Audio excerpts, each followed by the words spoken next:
Hi again then guys, and welcome back to the second installment in a series of videos which I'm going to be putting out about Gran Turismo Sport, specifically the closed beta version of the game. That's what we currently have to work with. I've had the opportunity to drive some cars. I haven't raced online yet due to doing other videos and just being busy in general, but that will be coming in another video as well. For now, in this particular video, we'll be covering my initial thoughts at least, and maybe issues which I've had with just driving the cars in general. The way the cars look, the way they perform, the way they handle, the way the racing is laid out in general, but not necessarily the online stuff. That will be coming later when you get other people in the races, the kind of close quarters combat, if you will, of racing, that kind of stuff. But for now, we're just talking time trials, driving on your own, qualifying, that kind of stuff.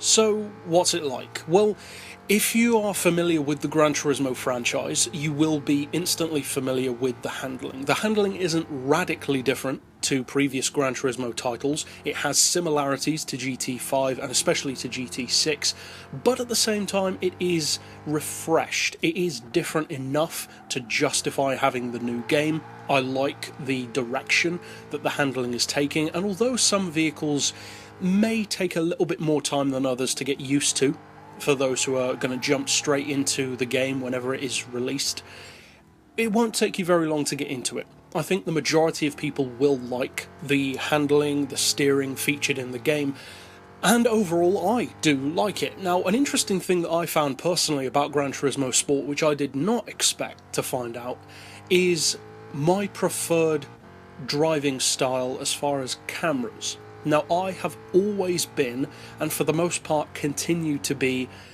in the camp of people who prefer to use chase cam. And the main reason why is because I like to look at the car while I'm driving it. I like to be able to see the car. For me, a big part of my love for certain cars is down to the way they look, and I like to appreciate the way they look. I like to appreciate the detail put into rendering those cars into the game.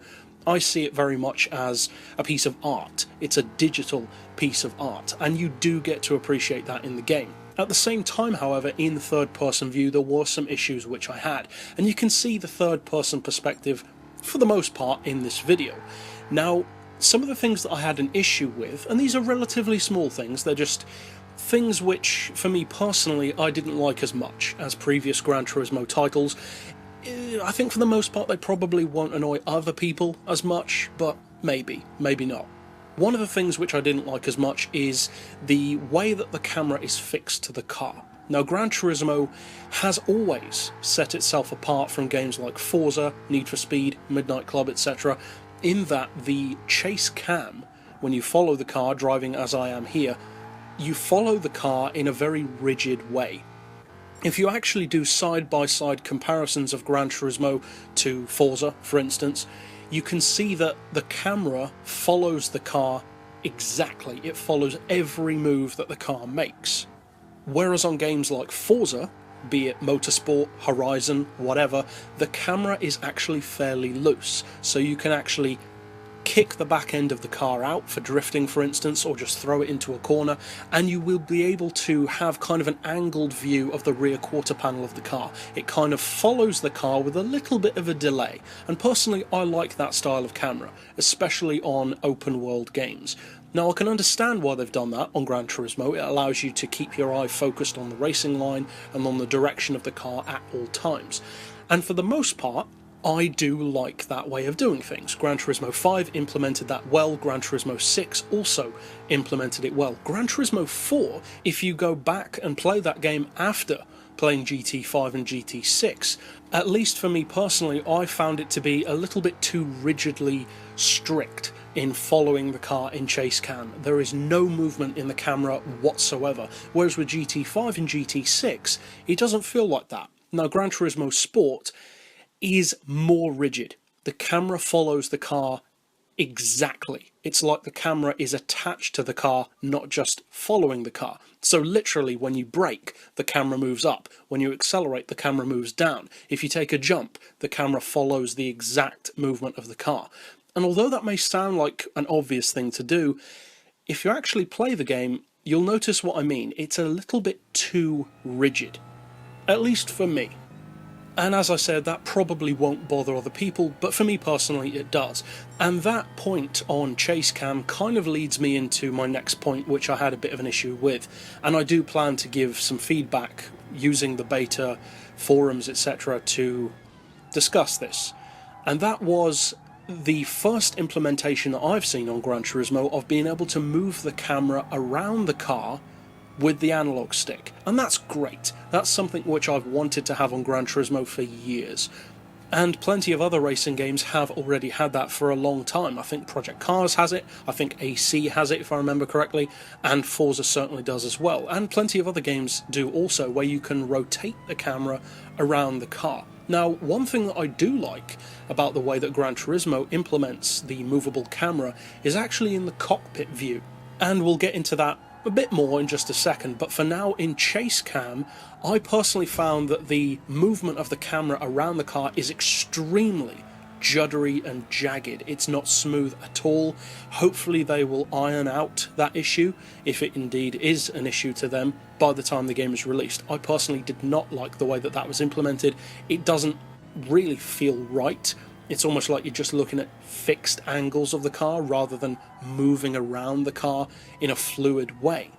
But that brings us next to the things that I did like. And the things that I did like, and there were plenty of them, included things such as the cockpit cam. Now for me, this is the part of the game that surprised me the most. As I said, I'm a huge proponent of chase cam. I almost always use it. There are certain vehicles that I don't. Formula cars tend to be vehicles that I will drive in cockpit cam. But on GT Sport, at least for the beta, I'm personally finding it better using cockpit cam than I ever have before.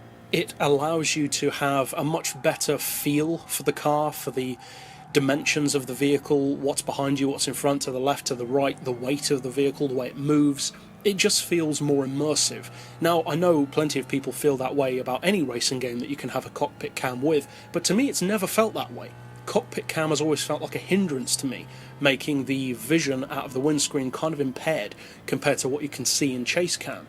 In this game, it doesn't feel like that. It feels like the most accurate representation that I've played so far of both sitting in a car for real, but also in a way that feels fun and is integrated into the game smoothly.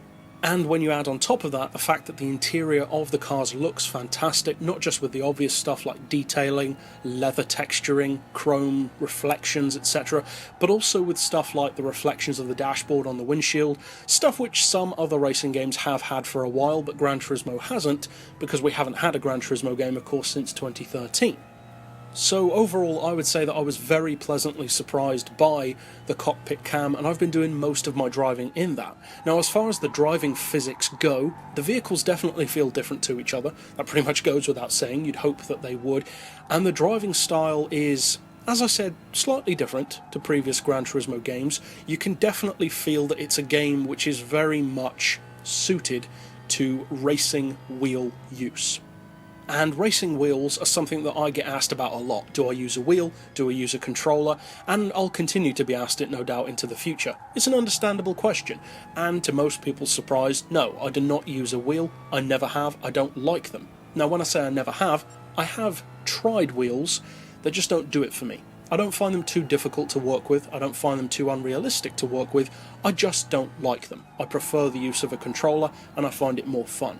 Now, with GT Sport, you can definitely feel that the game is very much inclined towards allowing people to really get that immersive experience with a wheel. And I have played GT Sport with a wheel, and of course with a controller. Using it with the wheel, it was great. Using it with the controller is great. I would definitely say that you get more of a feel for the car with a wheel, but I do personally still prefer a controller. Now, as far as the handling physics go, the cars don't necessarily slide around as much as you might expect them to. Turn the traction control off in something like a Mustang race car or an Impreza, they don't flip their tail out all the time. They just don't do that. They handle in a much more weighted, measured way. They feel like they have more grip than they used to, and you can also feel the weight of the car much more. You have to brake earlier, you have to turn in earlier, you have to measure your throttle control more. And I like the way it feels overall. It feels as though the game really is trying to be more realistic than it ever has before, because even as far as GT5 and GT6, you could still drive a car around the track by bouncing it off the walls. Even on tracks like Tokyo or New York, on the older GT games, you could bounce the cars off of the walls, scrape around corners and get to the front of the pack, or just use your opposition as a buffer. Now on GT Sport, you don't do that. Partially because there are penalties involved, and we'll get more into the penalties and that kind of stuff when I get into my online aspect of my review, but for now I'm happy with the way the cars perform. I love the cockpit view, and that's about it overall. The layout for the most part I do enjoy visually. I'm not quite happy with the camera though. That's my main pet peeve with the game so far. The camera is too rigid in Chase Cam, and the smoothness of looking around the car with the camera just isn't there yet. So overall, if you would like to check out more info about the GT Sport beta, stick around on the channel of course, and you can also check out the video which I already did talking about the tuning side of things and the menu layout and that kind of thing. But for now, as always, thanks for watching.